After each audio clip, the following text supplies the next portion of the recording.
Hey everybody, welcome back to BobkeTV. Time once again for the Tour of Switzerland, Tour de Suisse, one of my favorite bike races, perhaps the biggest, most prestigious stage race outside of the Grand Tours.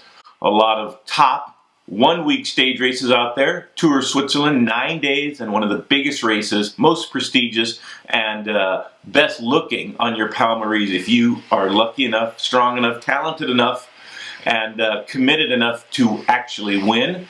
Was a part of winning one time with Andy Hampson and the 711 team, our first big stage race win in Europe, and I've always loved the Tour of Switzerland.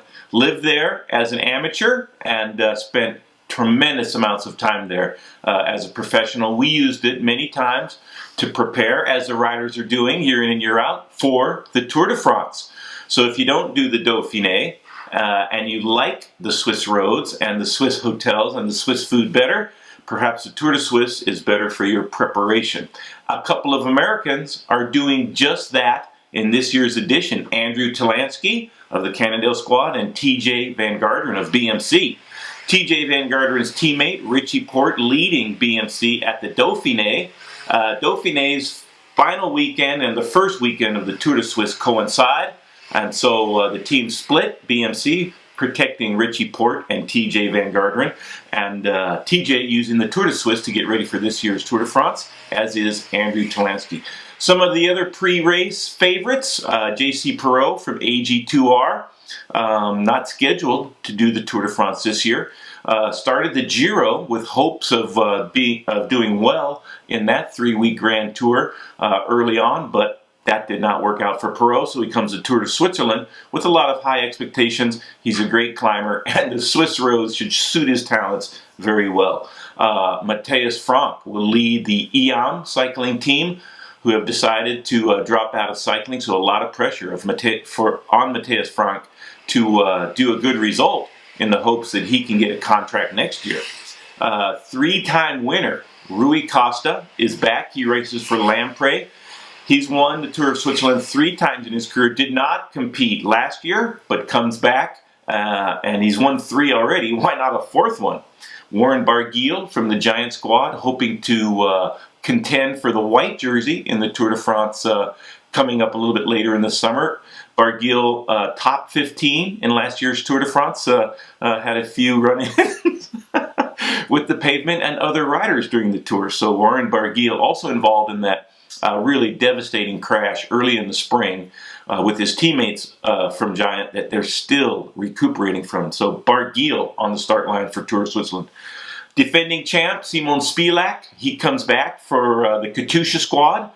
Pretty surprise winner last year ahead of Geraint Thomas, and Simon Spilak hopes to win again. Why not? He won last year, and great stage racer, especially in the one-week event. So Simon Spilak, defending champ, back. Speaking of Geraint Thomas, Sky Team defending Chris Froome in the Dauphiné, but it will be Geraint Thomas leading the squad in the Tour of Switzerland. Last year, Thomas was 2nd, and he loves the Tour of Switzerland, and he was so close to winning before getting that victory snatched from the jaws of that he was just about to feast on by Simon Spilak. Interestingly, Geraint Thomas also has been earmarked by the Sky squad, Nicolas Portal saying, the director sportif for Sky, saying that Geraint Thomas will be equally protected during the Tour de France with Chris Froome. So a lot of pressure on Geraint Thomas. It'll be very interesting to see how he does in the Tour of Switzerland. Fabian Cancellara, the Swiss superstar, not a great mountain specialist, but there are 2 time trials. I'll get to that in a second. So Fabian Cancellara coming back for his last Tour of Switzerland, and should be a lot of fan support for Spartacus. Robert Haysink from the Lotto squad, also using the Tour of Switzerland as preparation for the Tour de France. Haysink, top 10 in last year's Tour, so he'll be looking to improve on that, maybe get a podium for the tall, lanky Dutch climber. Those are your favorites for the GC. A couple of sprinters of note. Fernando Gaviria of the Edic squad. 2 sprint stages. one of the very fastest up-and-coming pros, along with Caleb Ewan from the Orica squad. Caleb Ewan not doing Tour de Suisse. His teammate, another sprinter, will be Michael Matthews from the Orica squad.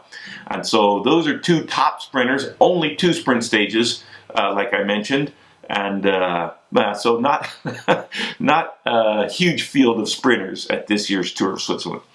The course, 2 time trials, 4 massive mountain stages, 2 sprint stages, and 1 stage for the breakaway that favors the breakaway, a hilly stage, but not mountainous.